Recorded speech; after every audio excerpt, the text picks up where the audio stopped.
أعوذ بالله من الشيطان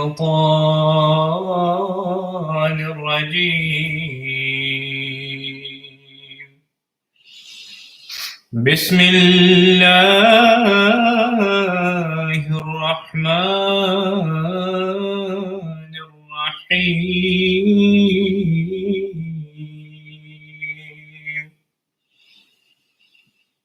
وكلوا واشربوا حتى يتبين لكم الخيط الأبيض من الخيط الأسود من الفجر ثم أتموا الصيام إلى الليل.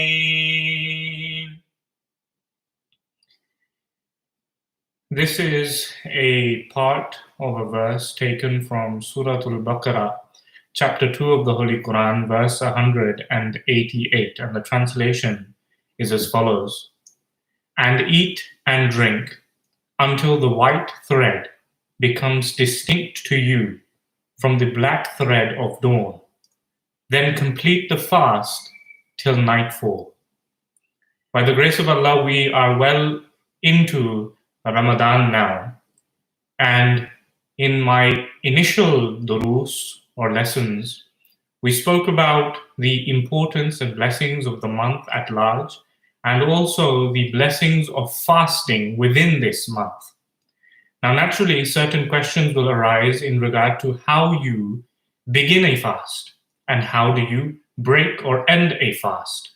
And in actuality, the guidelines and the guidance for this is mentioned in the Holy Quran, and it is also clearly found in the practice of the Holy Prophet ﷺ.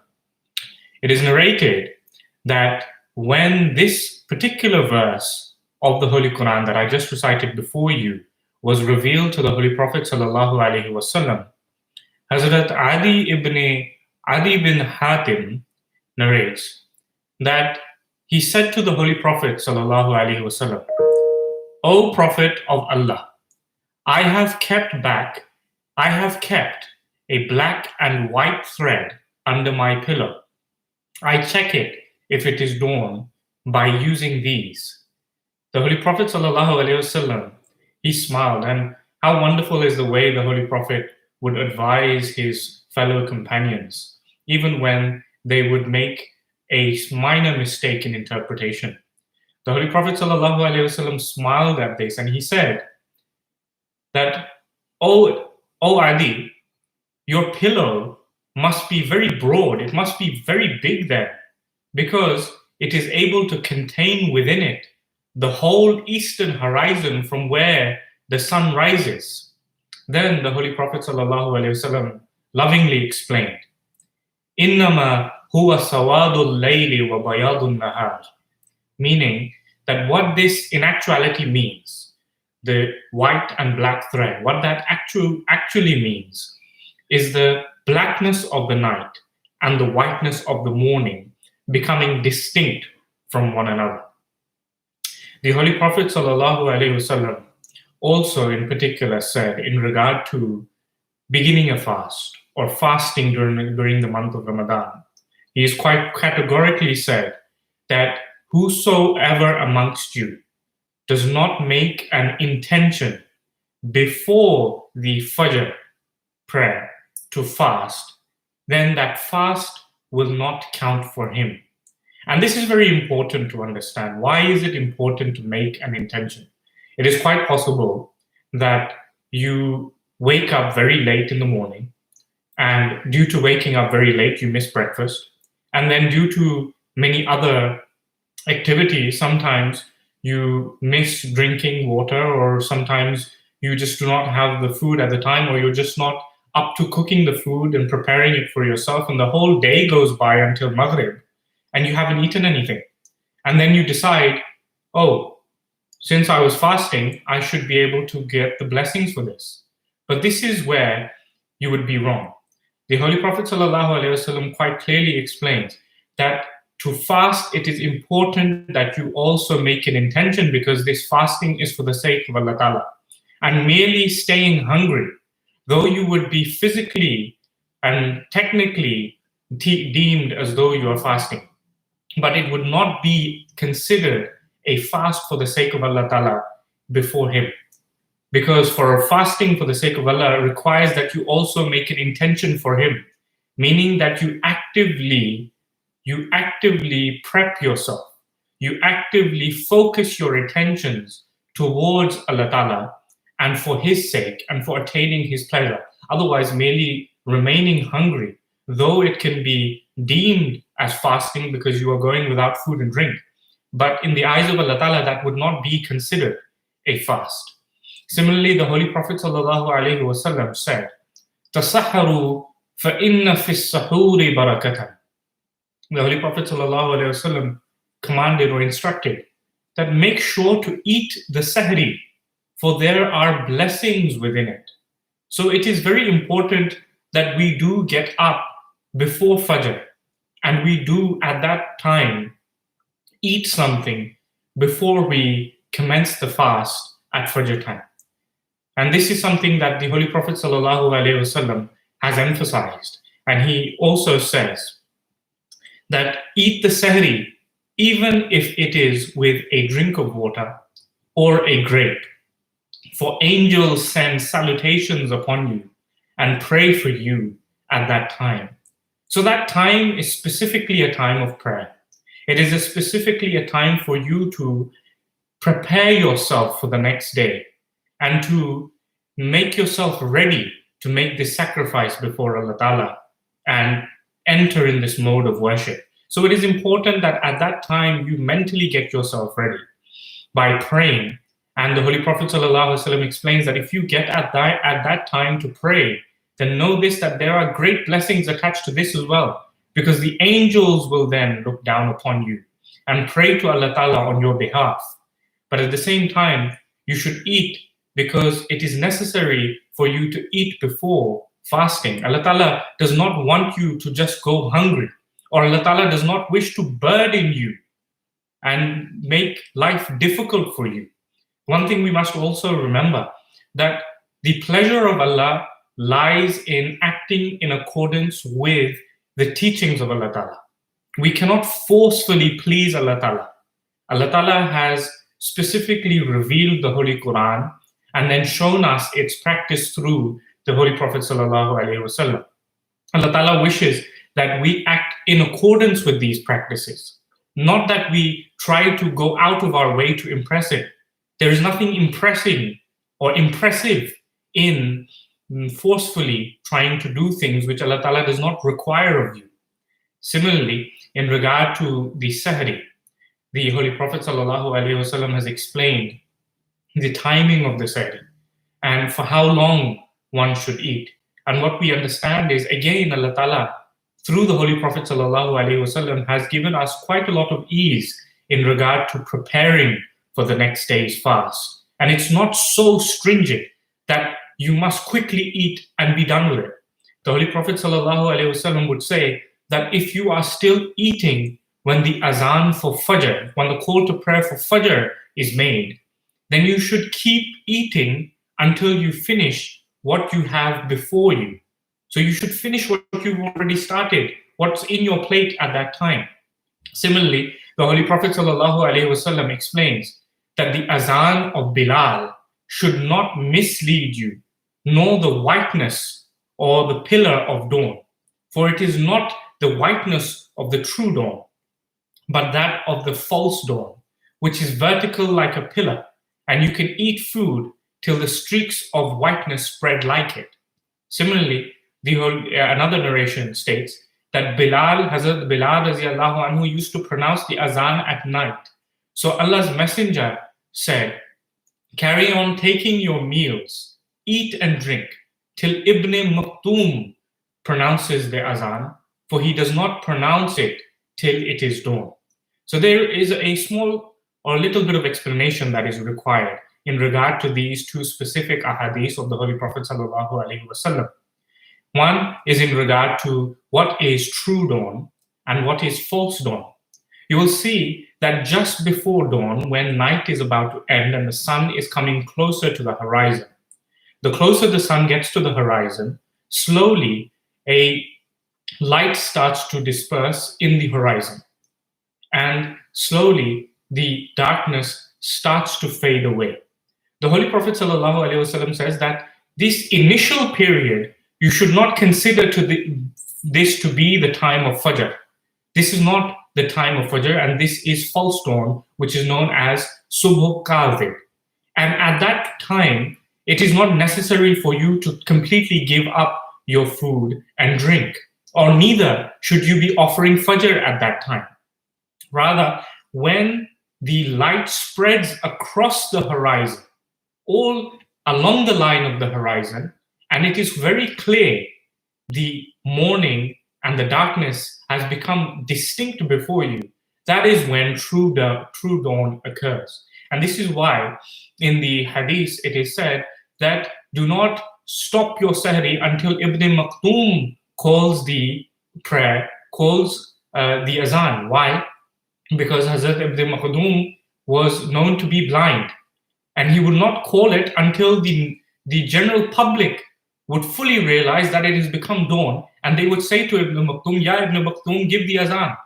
So this is something that we must remember. Similarly, in Muslim, it is explained that in actuality, Hazrat Bilal used to give the first azan so that he could awake those who were still sleeping. And he could also direct the attention of those who are already performing the tahajjud prayer to come to eat and eat their sahri before Fajr. Because according to the sunnah of the Holy Prophet ﷺ, it is more appropriate, it is more liked by God Almighty for you to eat your sahri right up until the time of Fajr. So you should pray your tahajjud before the sahri, not after the sahri, but you should make sure that you eat something closer to Fajr time. It is also narrated that one companion came to Hazrat Aisha radiallahu anha, the noble wife of the Holy Prophet sallallahu alaihi wasallam, and said, among us, there are two of the companions of the Prophet sallallahu alaihi wasallam, one of whom hastens iftari, is quick to do iftari, and delays suhoor, meaning that he delays the sahri. And the other delays iftar and also hastens suhoor, meaning he is quick in doing suhoor or sahri. Hazrat Aisha radiallahu anha then inquired, which of them is the one who is quick to do iftar and delays the sahri? So then the companion replied that that is Hazrat Abdullah ibn Mas'ud. Hazrat Aisha radiallahu anha then replied that that is exactly what the Holy Prophet Muhammad sallallahu alaihi wasallam used to do.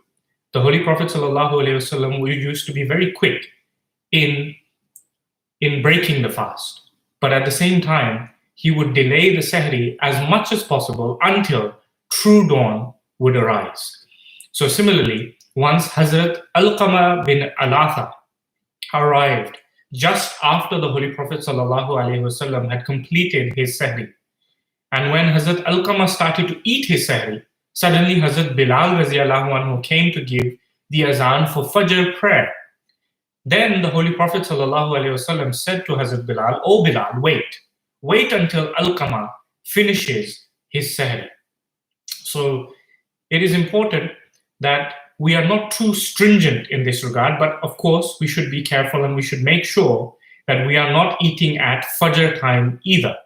Allah Ta'ala, through the Holy Prophet ﷺ, has definitely given us ease and has quite explicitly, comprehensively explained to us at what time we can eat and by what time we should stop eating. Similarly, the Holy Prophet ﷺ says that Allah Ta'ala loves those who are quick in breaking the fast, meaning in regard to iftari, that at the end of your fast, Allah Ta'ala prefers and loves those individuals who are quick to break their fast. And according to the explanation by Hazrat Aisha radiallahu anha, the Holy Prophet ﷺ used to quickly break his fast and then also quickly go and offer the Maghrib prayer. Whereas in Sahri, he would delay the Sahri and also slightly delay the Fajr prayer. Similarly, the Holy Prophet ﷺ said, whoever finds a date, they should break their fast with this date. and one who finds no dates, then they should break their fast with water, for water is also pure. Similarly, when the Holy Prophet ﷺ would end his fast, he would pray, Allahumma Laka Sumtu, wa Bika Aamantu, wa Alaika Tawakkaltu. Meaning that, oh Allah, I have fasted for your sake, and I am also breaking this fast, and I'm ending this fast with the sustenance, with the food that you yourself have provided for me. So in the beginning of the fast, it is important that we make an intention. And to make an intention, there are no specific words that have to be uttered. An intention is something that you make with your heart, but the intention is necessary, because by doing so, you are focusing your attention on doing this only for the sake of Allah Ta'ala, and you're not just going hungry for the sake of it. But similarly, at the end of the fast, once you have completed, the Holy Prophet ﷺ used to pray to Allah and say that, oh Allah, I have fasted for your sake, and it is in gratefulness to you that I also break it with the food that you have granted me. Similarly, the Holy Prophet ﷺ would say that during iftar, during the time when a Muslim breaks his fast, the prayer of one who has fasted is specially accepted at that time. So during those moments, it is important that we come together as a family. We eat and we're grateful to Allah Ta'ala. And we again direct our attention towards worship. And we end our fast with praying to Allah Ta'ala. And it is according to the Holy Prophet ﷺ that prayers are specially accepted in this period. Similarly, the Holy Prophet ﷺ also said that one who helps an individual break his fast, meaning one who gives iftar, one who feeds an individual who was fasting and helps him to break his fast at the time of iftari, gains the same reward as the one who has fasted. So Allah Ta'ala has explained to us through the Holy Prophet ﷺ, the Holy Prophet ﷺ has explained time and time again that during the month of Ramadan, as we focus our attention to Allah Ta'ala, we must also focus our attention to serving mankind and to enhance the spirit of generosity and service. Similarly, sometimes, unfortunately, there are some misunderstandings in regard to iftar. Though iftar is a humble form of worship also, where you are grateful to Allah Ta'ala for providing you sustenance to be able to end your hunger. And this, at that time, it is a very, very intimate moment with Allah Ta'ala where you pray.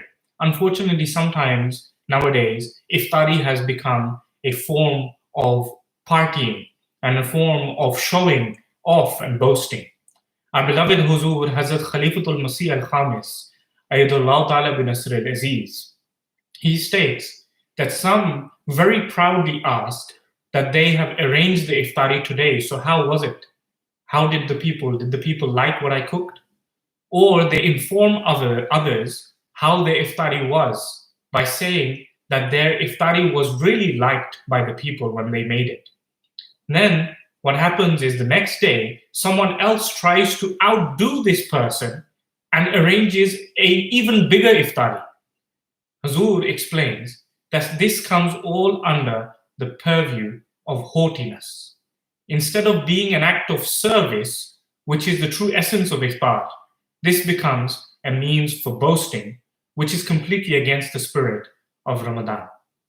So these are a number of different things that we must remember in regard to fasting during the month of Ramadan.